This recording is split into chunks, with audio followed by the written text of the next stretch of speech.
Hello বন্ধুরা, চলে এলাম নতুন একটা ভিডিও নিয়ে। আজকে আমি এসেছি আলু বাগানে, মানে যেখানে আলু চাষ করা হয়েছে সেই বাগানে আমি চলে এসেছি। আর আজকে তোমাদের দেখাবো কিভাবে মাটির তলা থেকে আলু তোলা হয়, সেটাই তোমাদের দেখাতে চলে এলাম আলু বাগানে। আর সত্যি বলছি, তোমাদের সাথে সাথে আমিও কিন্তু এটা প্রথম দেখছি।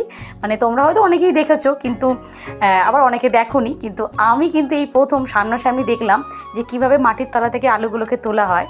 তাই ভাবলাম ভিডিও তো করতেই হবে আর তোমাদের সাথে শেয়ার করতে হবে। চলো আমরা একটু সামনে যাই, ওই দাদাটা আলুগুলো তুলছে।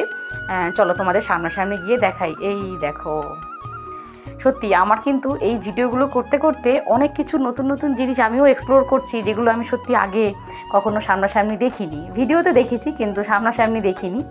যাই হোক, তোমাদের সাথে সাথে ভিডিও করতে করতে এইগুলো বেশ আমারও জানা হয়ে যাচ্ছে।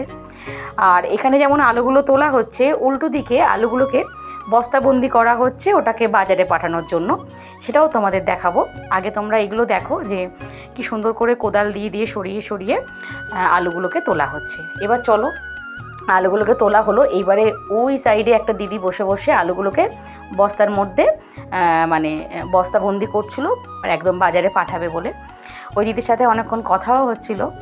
যাই হোক, আমি তোমাদেরকে দেখাই যে কি সুন্দর করে দেখো সব আলুগুলোকে বস্তাবন্দি করা হচ্ছে। আর এই আলু, মানে ভাবো তো, আমরা প্রত্যেকটা তরকারিতে কিন্তু আলু ছাড়া কিন্তু আমাদের হবে না। ইনফ্যাক্ট আলুটাকে আমরা বিরিয়ানির মধ্যেও অ্যাড করে দিয়েছি, বলো তো। ও সত্যি, মানে বাঙালি কী না পারে, মানে নিজের মতো করে সব কিছু সাজিয়ে আমরা কিন্তু নিতেই পারি, বলো। যাই হোক, দেখো কীভাবে বস্তাবন্দি করছে আলুগুলোকে। ওনারা নিজেদের খাওয়ার মতো একটু রেখে বাকিটা সবটাই বিক্রি করে দেন, মানে বাজারে পাঠিয়ে দেওয়া হবে। এই দেখো, এমনভাবে বস্তাবন্দি করা হচ্ছে আলুগুলোকে। আর তোমাদের এই ভিডিওটা কেমন লাগলো অবশ্যই কমেন্টে জানিও, তাহলে আরও আমি এই ধরনের ভিডিও করতে উৎসাহিত হব আর তোমাদের সামনে নতুন নতুন ভিডিও আনবো। অবশ্যই আমার কমেন্ট বক্সে তোমরা জানিও ভিডিওটা কেমন লাগলো। চলো এবার আমরা আলু বাগান থেকে বেরিয়ে যাচ্ছি, পরে আসবো আরও নতুন নতুন ভিডিও নিয়ে। সঙ্গে থেকো, তোমরা ভালো থেকো, সুস্থ থেকো, আর অবশ্যই জানিও কিন্তু কেমন লাগলো। চলো আজকের মতো আসি, দেখা হচ্ছে আবার পরের ভিডিওতে। সবাইকে আজকের মতো নমস্কার।